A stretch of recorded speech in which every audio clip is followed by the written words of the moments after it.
Thank you and welcome. As Tom said, welcome again to the start of this year's Global Electrification Forum. I am so excited and we're looking forward to what should be a week full of very interesting dialogues, thought leadership all being provided for how we're going to progress towards transitioning to a sustainable world. To get things started, I am so excited and delighted and honored to be introducing our first conversation of the day that's going to be held between Secretary John Kerry, U.S. Special Presidential Envoy for Climate, and Mr. Warner Baxter, EEI's Vice Chairman and also the Executive Chairman of Ameren.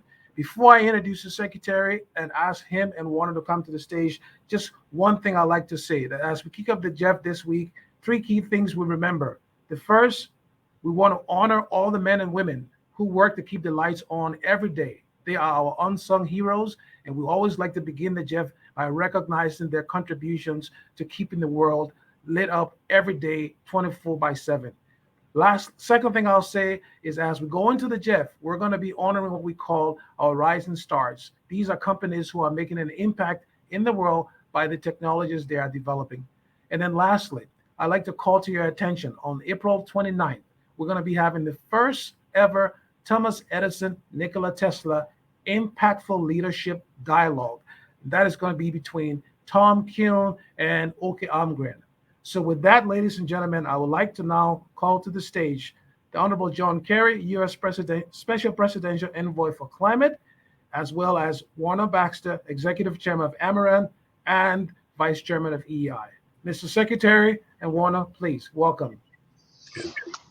Well, thank you, Lawrence, and greetings, everyone. As Lawrence just said, we have a very special guest with us today, Secretary John Kerry. And I think you all agree, we couldn't have a more appropriate global leader to kick off our forum today to talk about energy policy matters, energy matters that we're all facing today. And so, Mr. Secretary, welcome to our forum. Thank you for taking time out of your incredibly busy schedule to join us today, because this is a very important conversation, very timely. So welcome, sir. Thank you. I'm delighted to be with you, and indeed it is important. So I'm very happy to be invited. Thank you. Well, thank you.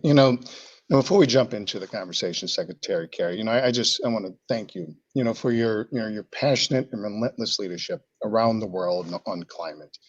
And there's no doubt that your efforts have given us the ability to move forward. And so while we're moving forward, I think we probably both agree that there's more that we collectively need to do. And that's what we're going to talk a lot about today. And so, if I could, we have so many things to cover. I'm just going to jump into our conversation, Mr. Secretary. And please. And I'd like to, go back a little bit, perhaps. Let's talk about COP26 and some of the successes that really took place there. As I reflect back, there was just some significant progress that was made. And frankly, your leadership helped drive that, as well as the United States leadership on so many fronts. We're 5 months since COP26 in Glasgow, and a lot has changed in the world. So I'd like your perspective, sort of, where do we stand in the clean energy transition today? Well, thanks, Warner. I really appreciate being with you, and thanks to your international membership of EEI. I'm delighted to have a chance to share global thoughts with everybody. And good to see Tom Kuhn. He and I worked way back in 2009 when I was in the Senate, and he's been a good ally in all of these efforts. So all of you have been, actually. You're making an enormous transition. So Glasgow really was successful in ways that many people haven't noticed or didn't see. First of all, we had an unprecedented level of private sector engagement, and that made a huge difference, and it will make the difference going forward. Secondly, we settled among all nations on the rule book, the Paris rule book, so that we have the rules of implementation now and of transparency, accountability going forward. And I think that's important. In addition, all nations signed on to a new level of urgency regarding the transition to clean energy. And for the first time ever, there was an avowed, openly accepted reduction, a phase down agreed to with respect to coal consumption on a global basis. That's very significant because of the levels of coal that India and Indonesia China, other countries use. And we're working very closely with a working group in the agreement we reached with China. I just talked to my Chinese counterpart yesterday, and we are committed to put our working group with experts on both sides working on the methane reduction and a national action plan for China on methane reduction to accelerate the coal consumption reduction and also to deal with deforestation. In addition, we had the target of 1.5 degrees was really adopted wholeheartedly. Not every nation as gung-ho as every other nation, but no one blocked it. People agreed that the IPCC has spoken and no longer is just 2 degrees or well below 2 degrees a sufficient target. We need to try to keep 1.5 degrees alive as a target. And indeed, as we left Glasgow, 65% of global GDP came out with legitimate plans for reduction of emissions over the next 10 years that do keep us on track to keep 1.5 degrees alive. In fact, Fatih Birol at the International Energy Agency did a running of the models on all the commitments made in Glasgow. And if everybody kept those commitments, by 2050, we would actually be holding the Earth's temperature increase to 1.8 degrees Celsius. That's amazing. That's 35% of GDP. So if we can get China to move, India to move, and India, by the way, is deploying 450 gigawatts of renewables. So that would put India in keeping with the 1.5 target. So I'm excited by what we're doing on technologies, what the private sector is doing and stepping up. We created a new entity called the First Movers Coalition, in which you have Boeing and Delta, United, Salesforce, Apple, all agreeing that whatever flying they do, they are going to target a purchase of 5%, 85% emissions reduced sustainable aviation fuel. You have Volvo stepped up and said 10% of the steel that they produce will be green steel. You have Holcim Lafarge, the largest cement maker in the world, committed to making green cement, which they already are doing. And people are purchasing that cement, not because it's green, but because it's actually better cement. So Maersk, the largest shipping container company in the world, agreed that the next 8 ships they build are going to be carbon-free, absolutely carbon-free. So when you measure this with President Biden's goal to get to 2035, zero carbon in our power sector, all of you have committed. You're part of this transition. It's an exciting transition. I think we're going to have incredible capacity in the United States to develop these technologies, bring them to scale, and continue to lead the world in terms of technology and this transition. So I think it's exciting, and I thank you for the work your companies are doing to be in the vanguard here. Well, Secretary Kerry, there is a lot to be excited about. And as you listed all those things, I'm going to come back to a couple of those, especially in the private sector is doing in the power sector. And you're right, we're leaning in, working with the Biden administration and so many others to make sure we're doing this clean energy transition, thoughtfully on an accelerated basis that's balancing reliability and affordability. And I know that working with you and your colleagues, we've been successful at doing that, but we have more work to do. So while we looked at COP26 and so many successes there, still work to do.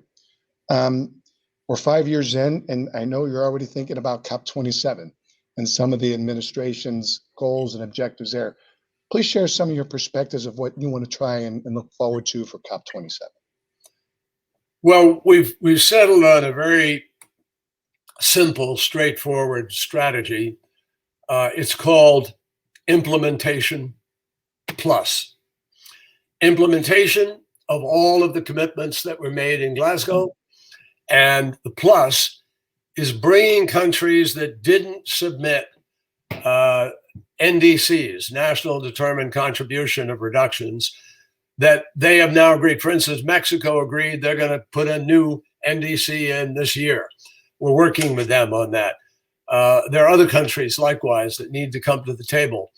And so we want to stay on that accessible target of 1.8 degrees, and the only way to do it is to fully implement the promises that have been made. But we also want to push the new technology. I mean, there's a lot of work being done, as many of you know. The energy department, Jennifer Granholm is doing a great job. The laboratories, our 17 laboratories, are full speed ahead.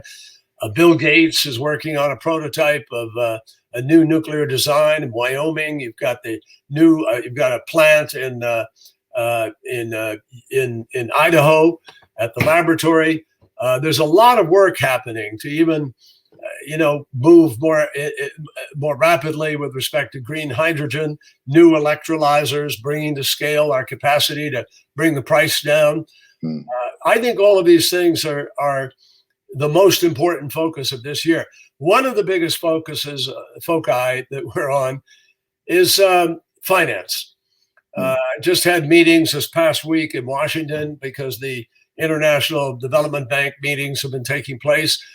And there's a huge amount of focus there as to how do we mobilize and deploy the trillions of dollars that are necessary as investment in order to make this transition happen smoothly.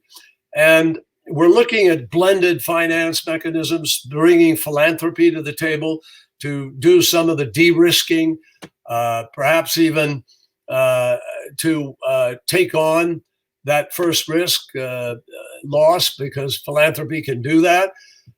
We think we have a model for how we can approach it. We're working with South Africa, Indonesia, India, and Vietnam specifically to try to transition them off of coal and help them to be able to build out whatever their choice is for a new energy base.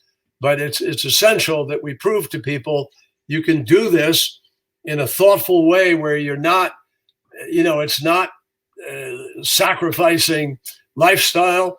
It's not, diminishing our economic growth and capacity, but rather it's adding to it.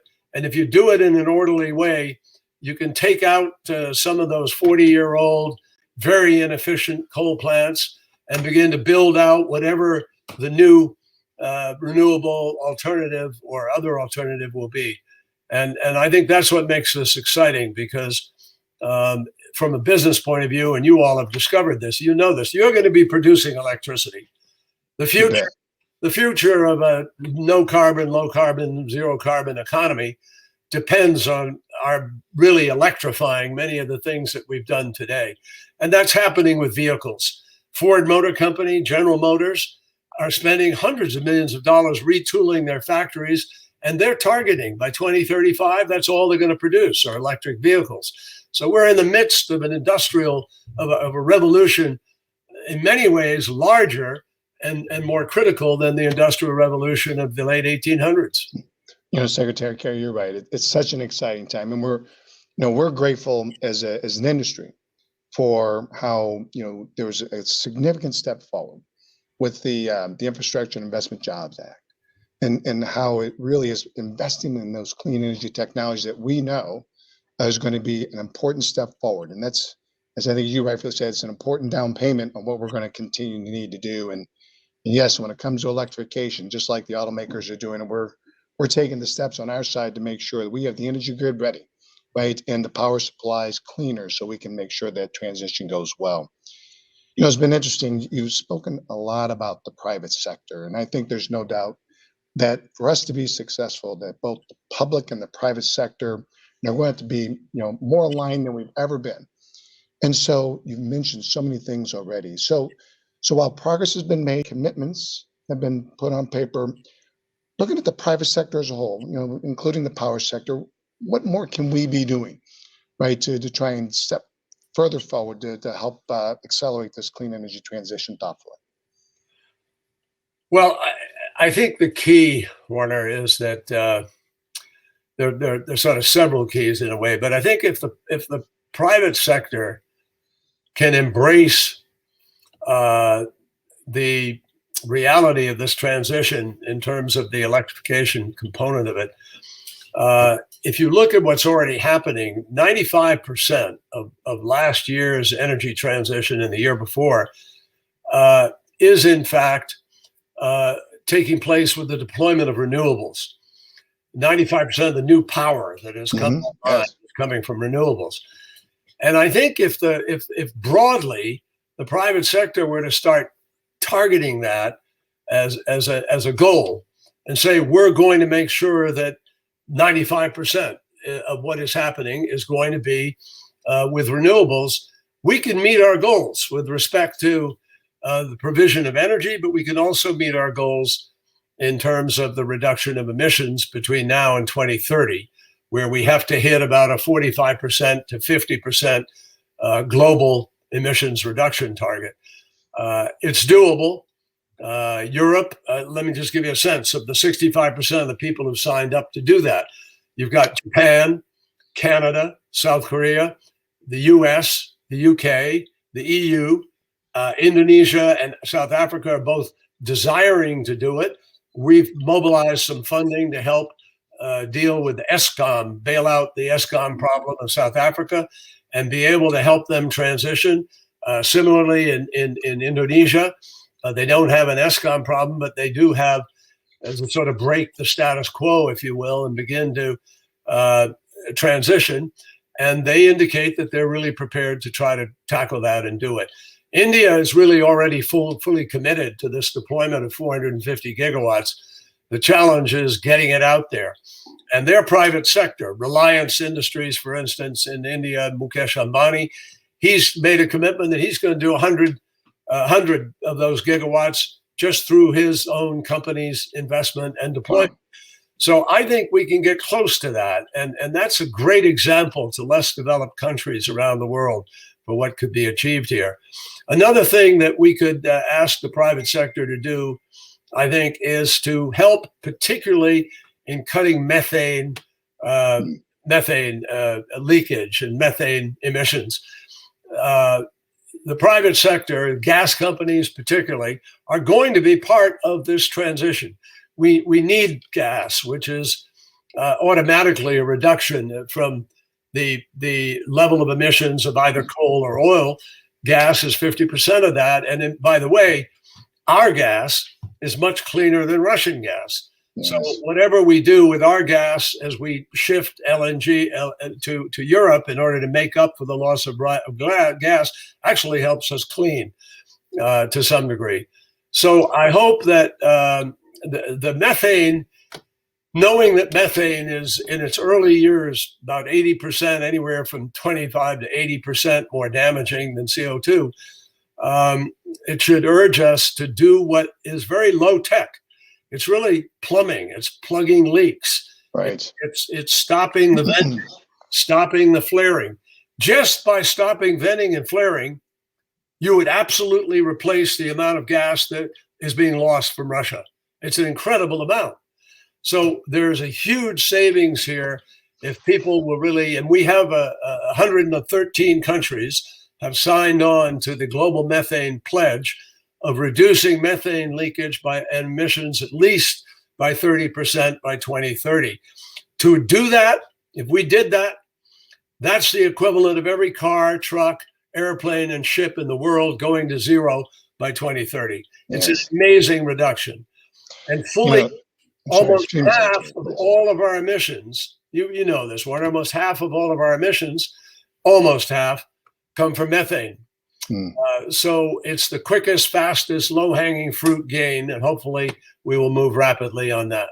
So, Secretary, as you talk about all those things, I think about it. I call these no-regret strategies, right? These are things that we can do globally as a country, and certainly even in the power sector, right? We know that while we've made great progress, and I appreciate your compliments from earlier, 40% of all the generation in the U.S. comes from clean energy resources today, and we're not done.